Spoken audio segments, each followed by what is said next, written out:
Hello, friends. So good to be with you this evening. I've got something today I want to talk to you about that I think is very important. I was talking to someone earlier today, and they were expressing concern about some of the prophecies that had been spoken about this Trump presidency. And they said it seems like some of them that have been prophesied were not coming to pass. And they even said that there was somebody that got up and apologized because they felt the prophecy did not come to pass.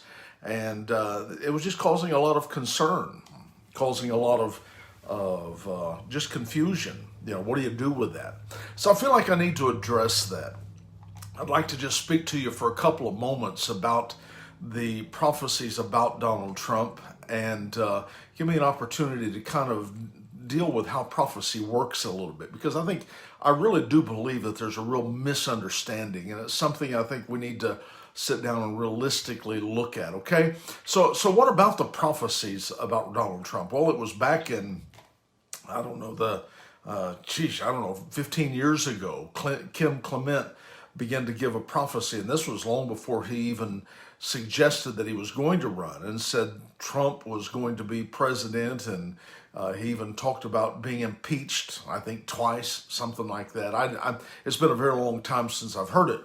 But man, I'm just going to tell you something. All of those things that seemed at that point impossible, but yet it happened. I mean, it happened just exactly like he said. And then there were other people that came on and began to make prophecies concerning what was going to take place. And even they began to prophesy what they felt like was a second term. And, when things did not seem to work out, suddenly everybody began to question and doubt. And, I heard a statement today that said something about the evangelistic prophecy movement was facing a crisis. Well, let me just tell you something. The prophecy movement is never facing a crisis. Now, people's understanding of it might be challenged, but don't think that anything that has to do with God or that has to do with the Holy Spirit is somehow compromised in such a place that it's facing a crisis. I think our understanding of prophecy and how it works, I think that probably needs to be talked out. And like I said, there were some people who gave prophecies. They talked concerning a second term that President Trump was going to fulfill. And it did not look like that was going to happen. It appeared to be different. So as a result, they felt like, well, I missed it. And therefore, I feel like I need to apologize. And I want to say that is very unfortunate and completely unnecessary.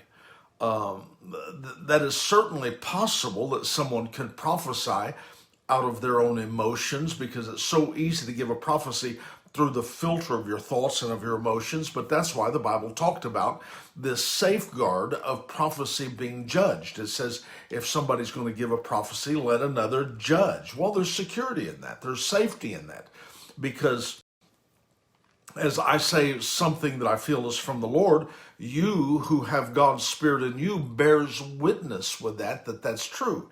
And yes, it is true that someone could give a prophecy that is maybe wrong. That certainly can happen.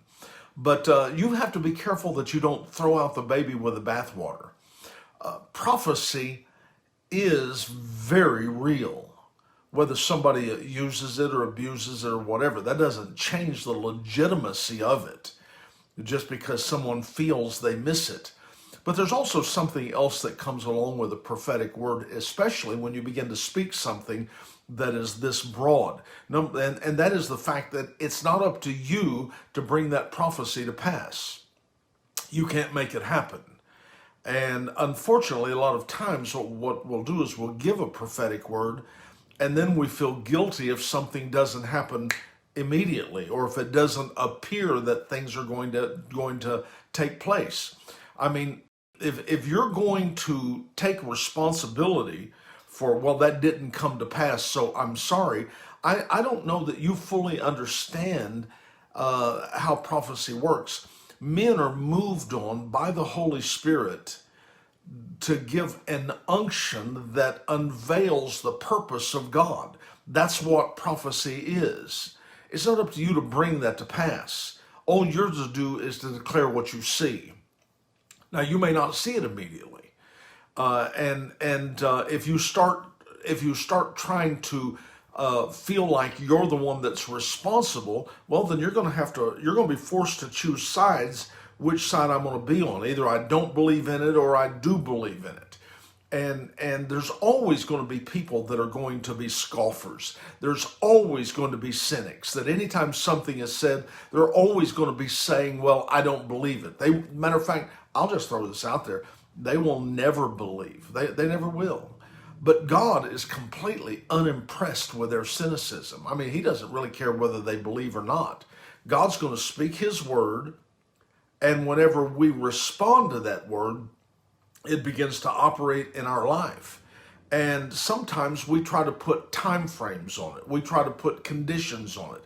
We try to filter it through, well, this is what I think, or this is what it appears to me. But that has never been the case. Every major prophecy always felt uncertain at times. Let me give you an example.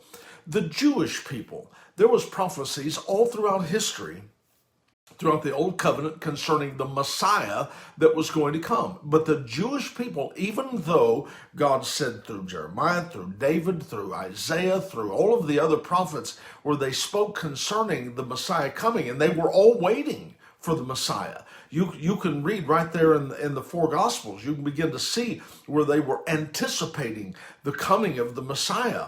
But they couldn't accept the prophecies about Jesus as a Messiah because it didn't look right. It wasn't what I expected. You know what I'm saying? They did not expect him to come as a baby or as a lamb. They were expecting the Messiah to come on this great triumphant entry and to kill all of the enemies and slay them. I mean, but they didn't understand. And even though they talked about the prophecies, they read the prophecies, they developed their own ideas about what that should look like. And so as a result, they completely missed it. The Bible said he came to his own, but his own received him not. There in the book of John, chapter 1. Well, the reason is because he didn't come like they thought he was going to come.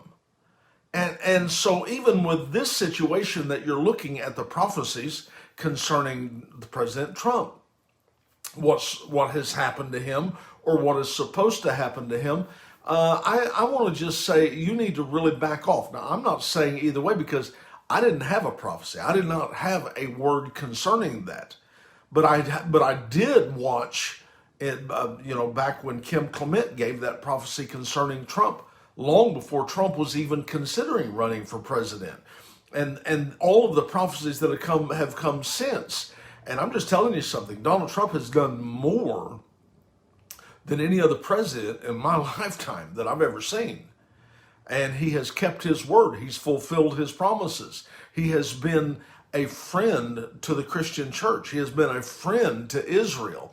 He has done more for the economy. He has done more for Black America, white America, Hispanic America. He has done more for all of these than any other president in my lifetime.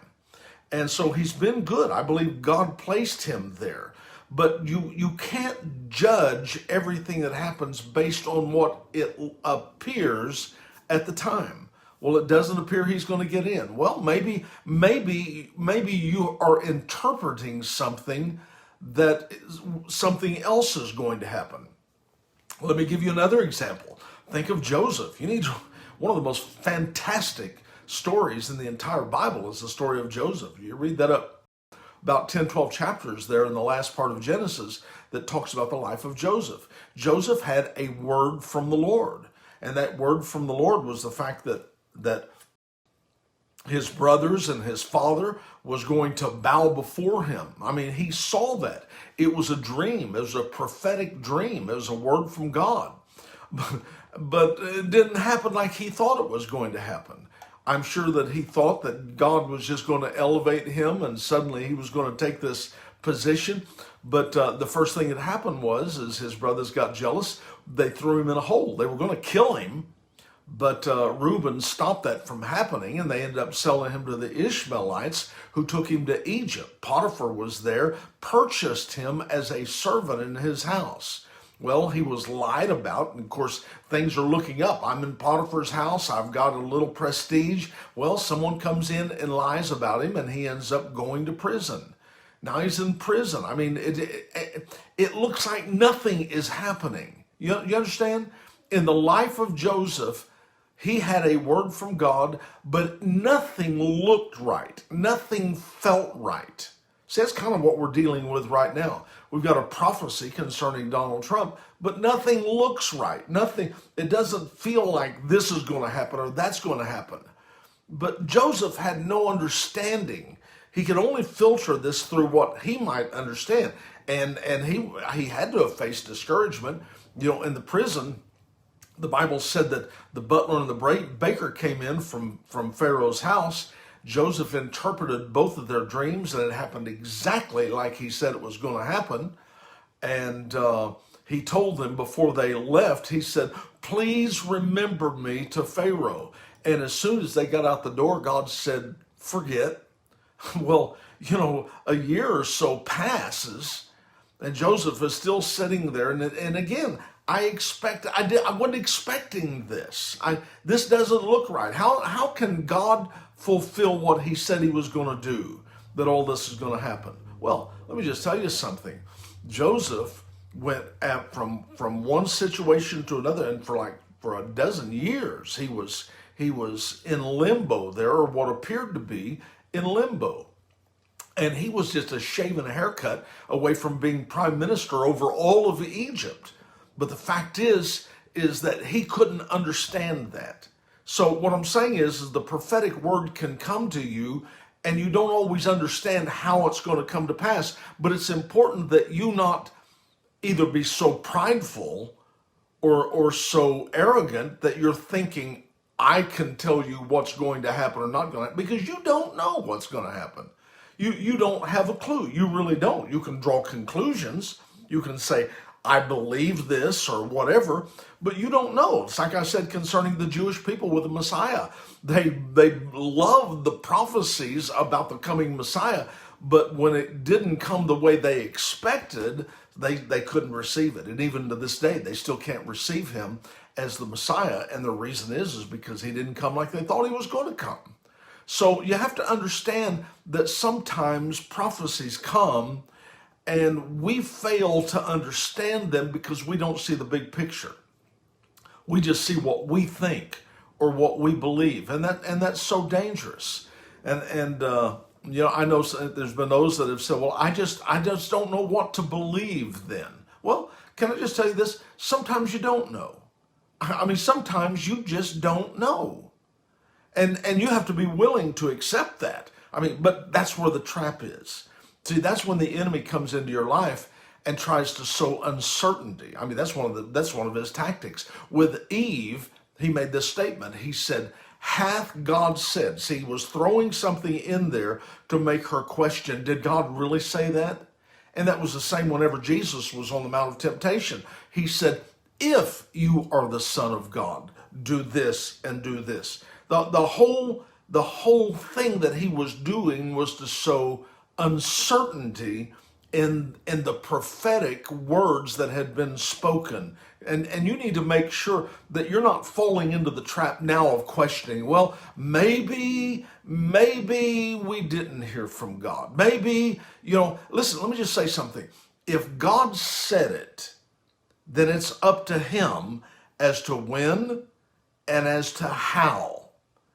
And why would you think that you are responsible in any direction concerning that as to feel like, well, maybe it didn't happen, or maybe I need to kind of somehow be apologetic that maybe the prophetic word was wrong. Maybe what they said, they just felt it wasn't real. I mean, can you see that trap? Can you see that? But see, that's why I'm saying that when a prophecy comes concerning something, it's very important that you not just get your cookie cutter out and say, this is the form that it's got to take, because you don't know what's going to happen. You don't know. And trust comes into play. Now, let me talk about President Trump right now, okay? I just want to say something about him. The prophecies that God gave the body of Christ concerning President Trump, that was very real. That was the hand of God. I'm just telling you, God brought him in. He was positioned against a dozen of the most experienced and well-financed professional politicians in the world. And boom, he took them down like cardboard.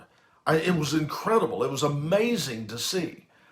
And so I know you know that, I know you believe that, but you might say, well, what about all of the words that talked about him serving a second term? Well, let me just say, I don't know. Do you think there's going to be a second term? I don't know. I would say probably. Now, whether it happens now or whether it happens in 24, I can't really say that. But the fact is if God has given a word concerning that, then we don't need to be second guessing God. You're going to have to decide which side of the fence you're going to fall on. There's a lot of people, they're for something, they find out what direction it's going, then they get behind it and start saying this way. Well, you're going to have to believe either this is a word from the Lord or it's not. It's not my responsibility to bring it to pass. Number one, I didn't prophesy it. I didn't say it. I've heard people prophesy it, and I believe it. But I believe that God called Donald Trump. Now, and let me just throw this in here also. Donald Trump was called to clear out the swamp. That was in his spirit literally from day one. That's all he talked about. I'm going to clear the swamp. That didn't just come off the top of his head. That was something that was ingrained in him. I believe sometimes God gives us a word and we begin to talk about that, not even realizing that it's a word from the Lord. But that rose up in his spirit from day one, is that he was going to clear out the swamp. Now, of course, now he's saying, geez, I didn't have any idea how big the swamp was. Well, I'll tell you what, while he was in the presidency over the last 4 years, he has cleared the swamp and continues to clear the swamp. Now, that's a process. It's not a one-time thing. That is a process. And I want to say concerning clearing the swamp, because I feel like that needs to be kind of discussed a little bit. To clear a swamp, you've got to expose what's in there. In other words, there's varmints and there's creatures in there. You got to determine what's in there, and that's what that means. When it says I'm going to clear out the swamp, that means all of the swamp rats that are in there, I'm going to clear them out. Well, he did that while he was in there, and it's still being done. But the way that it's done is first they are exposed. Can I just tell you this? For a long time, there's been swamp rats in Washington. I'm just telling you, they have anchored in. Some of them have been politicians for 40 years. They've been so dug in, they've lost their way. They take advantage of people. They've made millions and millions of dollars at your expense, proposing themselves to be taking care of you, but really they're just taking care of themselves. But that's what he was doing, is he was doing that. So many politicians and corporations have hidden behind the mask of neutrality for years. They're saying, we're for you. But what he did, he came in and exposed them. He did. He exposed them. And matter of fact, I'll tell you the truth, that's the number one thing. You can't root them out without exposing them. And he exposed them all. He exposed Democrats. He exposed Republicans. He exposed the socialists in there. He exposed the communists. You mean those are in there? Oh, absolutely. We have people right now in our government that are socialists and that are communists. He exposed the media. He exposed tech. He exposed major corporations.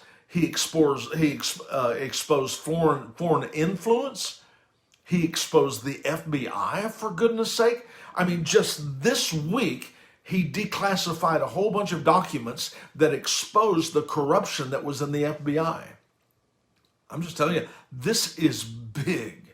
What he has done in exposing all of this is huge. Now, can I explain? Because I know a lot of people think, well, this is just terrible, terrible, terrible. No, listen, this had to be done. You can't clean the house as long as everything is hiding. Well, what he's done, because of their hatred for him and the fact that they detested him so much that they lost their cool and they completely exposed themselves.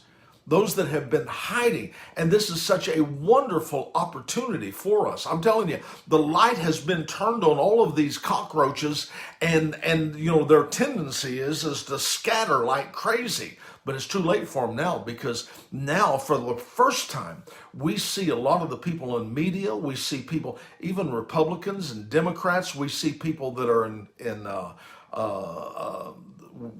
that are in Wall Street. We see people that are in Hollywood that are just vile. They're just wicked, and they're exposed. They're out in front of everything. And that is the time when you get an opportunity to make some changes and to get rid of them. I think what this does is this also sets up for the next election or two. I think that this is going to be something where people are going to say, I remember that. I remember, it's kind of like right now they're trying to shut everybody down that they disagree with from being on any kind of social media. Well, let me just tell you something. We need to remember that. Those that are standing up and they're saying, I am pro-abortion, even up to the 9th month, and even after the baby is born. Do you know that they had a vote to see in Congress to see if a baby was born, if they tried to abort it and the baby was actually live born, that the doctor could go ahead and kill the baby.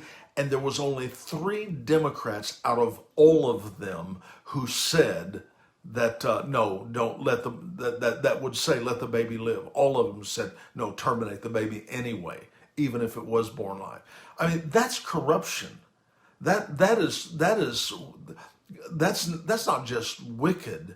That borderlines on, well, no, not borderlines. That's just evil.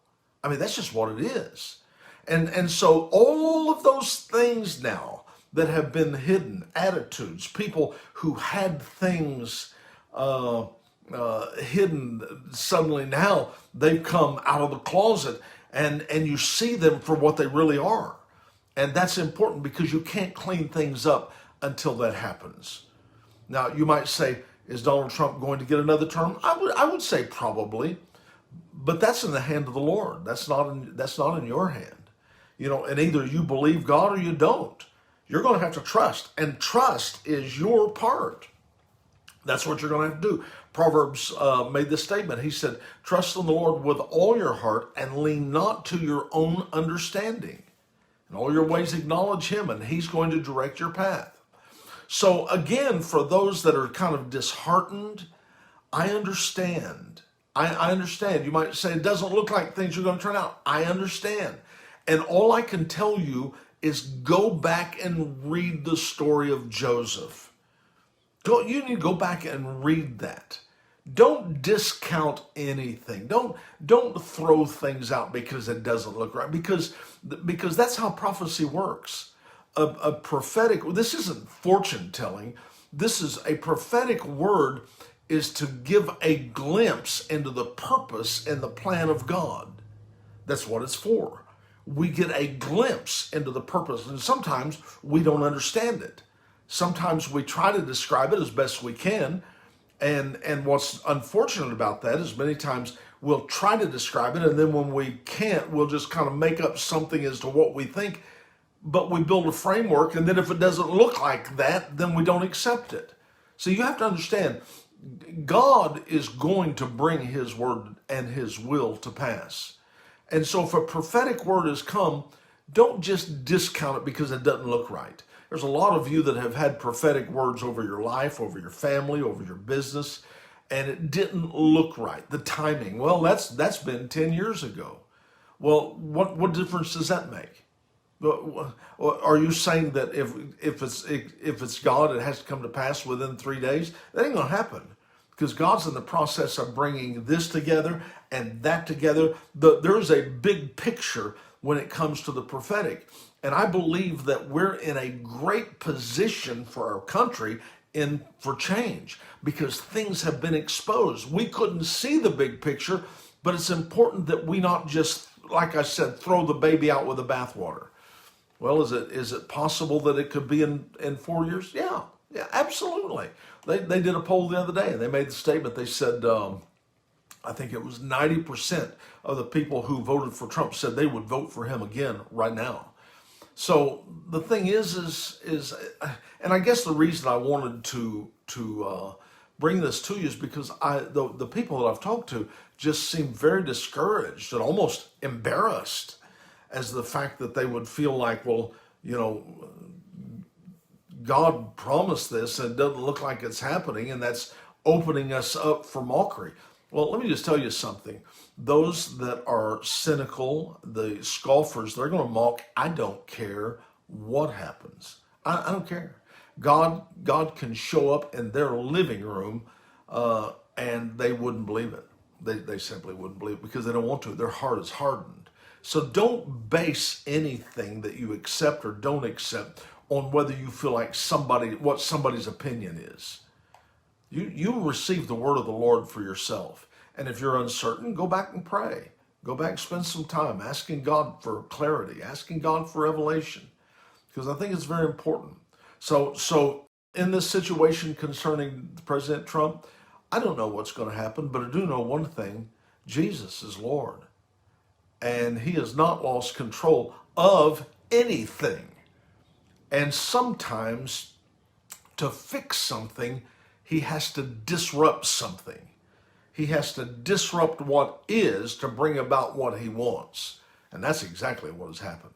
I'll tell you what, you talk about the situation of clearing the swamp. My God, it's almost frightening to see how many haters, and I'm talking about people who hate to the point that they go beyond reason in their response to things. They just become crazy. And that's what we're seeing. But we have to see that before we'll change it. So anyway, that's so good things. We're in a good place. Guys, listen to me. We're in a good place, not a bad place. I know that there are people who feel like, well, my God, what are we going to do? Well, we're going to do what we did before. We're going to trust the Lord. You got to come on. Let's go back to finding what the Word of God said concerning us. And I don't care whether we are like Daniel in Babylon, where wickedness is all around us. The hand of God was on Daniel that whole time.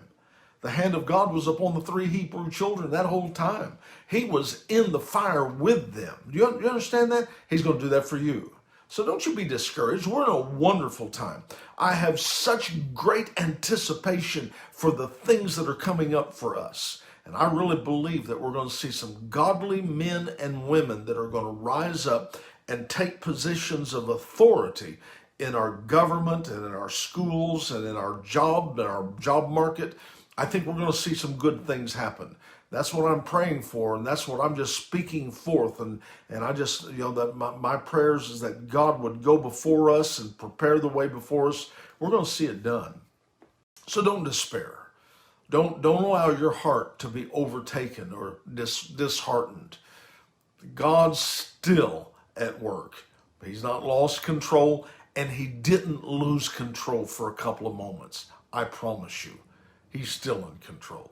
All right, that's what I've got for you. I hope that clarified some things, and I certainly hope that it encouraged you to not lose heart to anything. It's so important. But I'm going to ask you, please share, if you would, and maybe some people that are just kind of discouraged as a result of the fact that things have been said and it doesn't look like things are going to work out. They might need to hear that, okay? All right, I love you guys. I will say one thing, in the midst of all the things that's happening, one of the bright spots in my life is my relationship with you. And I'm very thankful for that. I'm very thankful for your friendship. Thank you for being my friend, okay? All right, I'm out of here. I'm going to be back tomorrow. I'll be back here in a couple of days. But I love you, and I'm looking forward to seeing you next time. All right, bye-bye.